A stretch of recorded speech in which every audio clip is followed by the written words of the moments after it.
I just had to face the fact that my voice for narration is not good. I have to embrace it.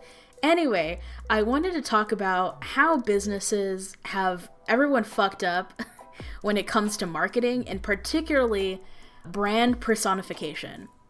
So, for context, I'm in like the graphic design and marketing field. That's what I'm going to college for. That's what I'm getting my bachelor's degree for. And with that, you take a lot of like marketing and economics classes and whatnot. So I've only taken the basics right now of micro and macroeconomics. It's pretty interesting to hear about how formulaic people are when it comes to spending their money, working, how much labor it takes to buy certain things, and supply and demand. It's very formulaic. There's lots of theories that can be proven over and over again. I feel like this kind of leads into the brand personification thing.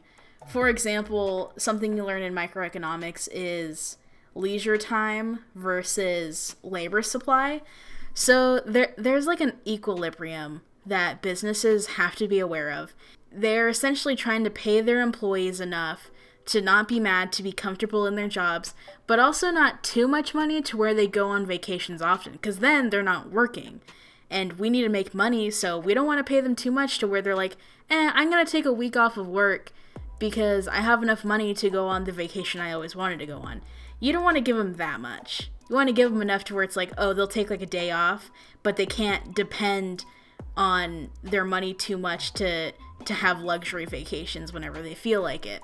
I'll actually show you the chart that was directly taken off of my book. It's pretty funny how nonchalant it's written in the book, but when you really think about it, it's a pretty messed up principle of microeconomics. But that's just for like some context, or just to like preface what I'm going to talk about. So when you feel fear about criticizing a business, it is 100% not your fault. It's the business's fault. And we can see this coming through when it comes to stan culture. But I think before we talk about stans, we need to talk about like brand personification. And I don't know what the correct terminology for this is, but I just call it rich ignorance. So brand personification is exactly how it sounds. You're personifying a company to give it more human characteristics, so we feel like there's a face to a company, and you can't criticize the company because you're criticizing this singular person, and you need to feel bad about that. And I think this is like the biggest thing and the biggest way that digital companies really make their money or make them seem more relatable. Particularly in the makeup world, we see this so much. There's Jeffree Star, there's Norvina, there's James Charles, there's Jaclyn Hill. It's always a name, right? It's always like these young, really attractive, hip people, because we have more of a tendency to empathize with them. It's really funny because you can see this particularly with ABH, with Anastasia Beverly Hills. It's like, oh, you know, we all knew who Anastasia was, but now the big name is Norvina. It's her daughter. Norvina, wow, she's so amazing and fantastic and blah, blah, blah, blah, blah. And you can see her on Twitter and she's like the head now. And it's just like, okay, sure. I mean, I don't really know who she is, but back in the day, like, no one cared about who Norvina was, and now she's a big deal. My problem with this sort of brand personification in the makeup community is the fact that it's usually always the same thing. It's this sort of flanderization of what the world of beauty needs to look like, because oftentimes what those brand owner icons will be is just this white, skinny person with very high cheekbones, who are sometimes usually racially vague too, who are very, very attractive, have very large lips, and are perfect and flawless and poreless, you know. Not saying that having big lips is wrong, but a lot of the times, like, if you have thin lips, it's considered like not as attractive as having like large lips. So the best way you can see a small nose, the best way you can see this is Go watch a beauty guru's videos nowadays and then go look about 5 years in the past. One thing I noticed especially is like the nose thing. For some reason, people have photoshopped their noses to be like the tiniest thing ever, but it gets so bad, right, to the point where they don't look like people. And they do that weird Photoshop skin texture thing where they give you fake pores, but it's like very clearly just like noise added onto the skin. It looks bad. It looks really, really bad. But brands in particular are kind of amplifying this idea of like the perfect beauty guru, and what exactly a good beauty guru is supposed to look like. With this, it kind of goes hand in hand is the whole rich ignorance thing that I was talking about. I know there's probably like correct terminology for it, and I'm sorry for not using it, but we see this in people like Tana, for like TanaCon. I don't know how to pronounce her last name. We see this in Jaclyn Hill during her lipstick contamination fiasco. We see Jeffree Star throw it every single moment of his life. There's this sort of idea that if you're rich and beautiful, you're allowed to be as much of a dumbass as you want to be. And it's kind of ridiculous because it's become more and more a thing, especially on Twitter, to just be like, well, they didn't know about racism. And I'm like, I'm sorry, but if you've been born in America, particularly, or your family has like had a long line of people in America, I think it's kind of a basic thing that you should know about is racism, is ignorance, is prejudice in the United States, because it's something that they teach you all throughout school. And I even think if you haven't been to school, like, you'll still know about it in general just from walking around the country by living here day to day. Like, you will know that racism is wrong. And for some reason, we kind of give rich people this sort of hand slappy thing where it's like, oh, okay, well, you said the N-word like 15 times. It's okay, though, because you're rich and you're ignorant and you never went to school. And I'm like, most of the time, rich people, like, have to have a better education because they need to understand, like, business and whatnot. But most of the time, it's like, you need to know about these things because you own a business and you don't want to offend anyone who might be buying your products. That's why they hire PR people, too.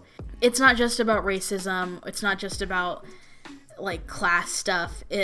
For example, it's like TanaCon. Even if she was young, I'm pretty sure most, even like 15-year-olds need to understand that, like, the size of your audience will affect how many people go to this thing, especially if you're trying to make a convention free for everyone. Like, people allowed, and I really do blame Shane Dawson for this, because his documentary was just a bunch of propaganda to save herself. Because I'm like, why is it okay for her to do this and the Fire Festival guy to, like, oh god, I'm not explaining this properly, hold up. So the Fire Festival dude, right, he gets sued for this, and he gets all of his money taken away. He has to file for bankruptcy. And it's kind of the same thing as TanaCon, right? And I'm sure their company also. But she was the one, and you saw in those recordings, who made up this whole idea. Sure, he was funding it, and maybe he was lying to her, but she should have full well knew that you couldn't have this whole free system or made the tickets that cheap and do it so quickly. But people want to say, like, oh, she's young, so, you know, of course she would be ignorant about that kind of stuff. And I'm like, no, I'm sorry, but straight up, like, if I was 16 years old, I would have known I can't do this. We don't have enough money. My audience is too big for this. And to completely ghost everyone, like, afterwards and, like, not say anything for a long time, like, maybe that was a smart idea, maybe it wasn't. I'm sure there were other people, too, like, advising her and whatnot. And in general, it's like, Shane really tried to make this whole thing of, like, it's not her fault, she just didn't know, she just wasn't smart about it. And I'm like, no, it's this classic, if you're rich and pretty, you get to be as ignorant as you want to be, and no one can ever criticize you because you're just ignorant.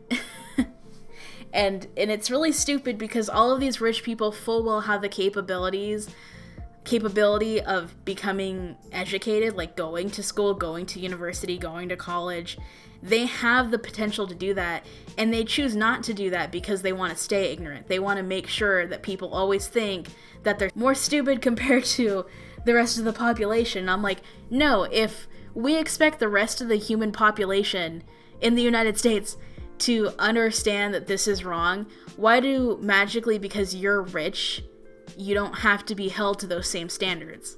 It's really annoying because I think we see this a lot in companies like Wendy's, for example, where it's like, haha, they come with the sassy comebacks and whatnot, and it's like, it's really cute right now, but when everyone starts doing it, like really fucking awful companies like Walmart start doing that shit, you guys aren't going to be laughing about it. You're going to think, wow, when did we start allowing people, like big businesses, to talk to us like that? Because it's not like this little girl from Wendy's doing it. It's like a board of people making these tweets, you know? It's the same with Jeffree Star. It's like, wow, it's really nice when Jeffree Star sicks his fans on some freaking minors. But could you imagine, like, the owner of Netflix or something going after a kid because they didn't like a Netflix original? Like, does that sound kind of messed up to you? It's almost a little bit funny, honestly. If you saw that, you would be like, hey, that person needs to, like, get punished for that. We think it's okay because it's Jeffree Star and he had this, like, wonderful, you know, from the slums to living in a multi-million-dollar mansion. And I'm like, no, I don't care where you come from. Like, you don't get to act like an asshole because you were bullied back in the past. I'm sorry, but there's been a lot of people who've been bullied and they've never used the N-word.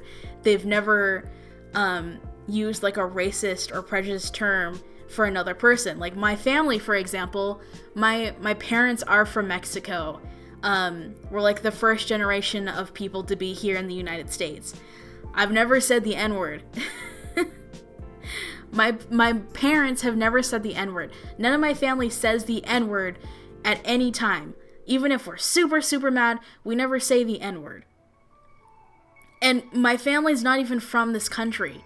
We're first gen, like, and somehow we're able to understand that these words have really negative connotations and are steeped with the history of enslaving people and torturing them and doing all of these awful things to innocent human beings. And yet, for some reason, rich white people in particular, get this whole idea and get this whole excuse of like, oh, they didn't know any better. And I'm like, I'm sorry, but you would have to be raised in like an attic and never see the outside world to understand that the N-word, like, to not understand that the N-word is bad. No, like, I see a lot of people, like, get away with it. I mean, what more could you say about that? Really, it's just, rich ignorance is one of the things that pisses me off so much. There was that whole thing with a woman, like, getting her daughter into college. Who was it again? I can't believe I forgot their names. But rich woman gets her daughter into a university, and that girl takes it for granted, and turns out the whole thing was, you know, paid off and whatnot. They didn't get in fairly.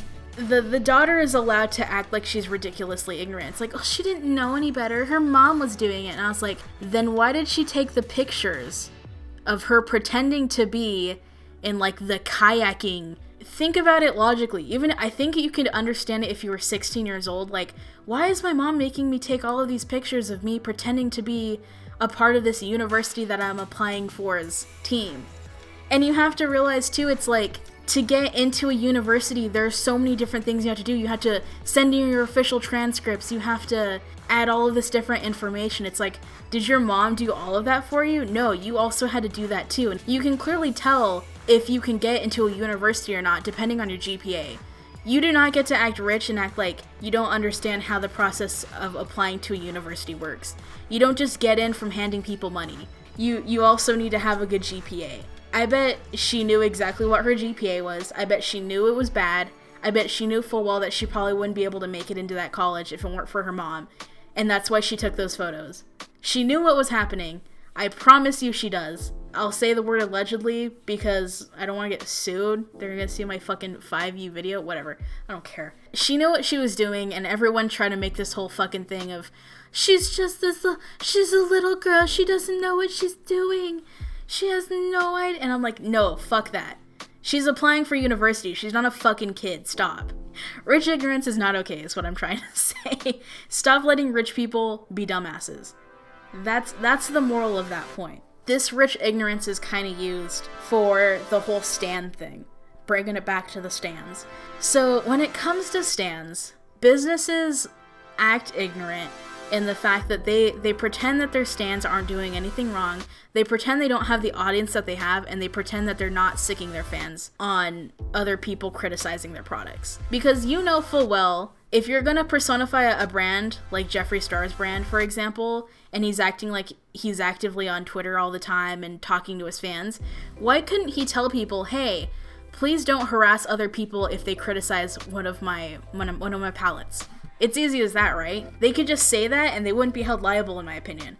But they don't do that. In fact, they'll usually like snarky comments made by other people and really just egg on the whole harassing and doxing thing of people criticizing their shit. There are so many really easy solutions for brands to reach out to their audience just by saying something on Twitter, just by leaving comments. You know, if they see someone harassing another person, they could say, hey, could you please stop that? But they don't do it because they need to act ignorant. They need to act like they don't know their numbers or how loyal their fans are, so that they can continue on with the whole letting their stans harass other people. Because they can see it. They can see it in their comments on how their audience behaves. And it's become like trending things and stuff like that. But nothing ever comes of it. And I don't know what else to really say about that other than if you're a business owner, like, please don't let your fans become obsessive. Tell people that it's okay to criticize your product. You know, I understand defending yourself if someone's coming after you, like, personally for no good reason. Like, if someone's coming after your weight or your mental health or something, I'm like, then defend yourself. I get it. But don't try to make all of this shit public, do shit in private, because there's gonna be one of those times where they were fucking wrong about a situation, and it has happened before, where they send their fans to attack, like, a minor, and it's like, you have no idea how mentally healthy that person is, and it's like, you could really, really affect someone in a horrible way by doing that. I think my biggest thing that I wish people would do more is just calling out a business. If some business does something bad or mean, don't let other people have to figure that out for themselves. Do the world a solid and say, hey, fucking, this is fake by the way, but hey, Morphe told me that I should go die in a hole. You know, if Morphe tells you to go die in a hole, which they wouldn't do because that's stupid, but if Morphe tells you to go die in a hole, don't be like, you know, like a business said something like bad to me. I won't say which business it is, but like it just like kind of like put me off of the brand. Like, don't do that. Call them out, because the more people call them out, the less power you give a business. And it's really important to start taking away that marketing tactic from businesses, that sort of fear of criticism, that you're hurting them personally, you're hurting their flanderization, their character, even when there's hundreds of people working for them and all those people are probably making like $20 an hour and not being paid enough and probably get like no paid time off and shit. Like, don't give these millionaires a way for them to creep more and more into your personal life.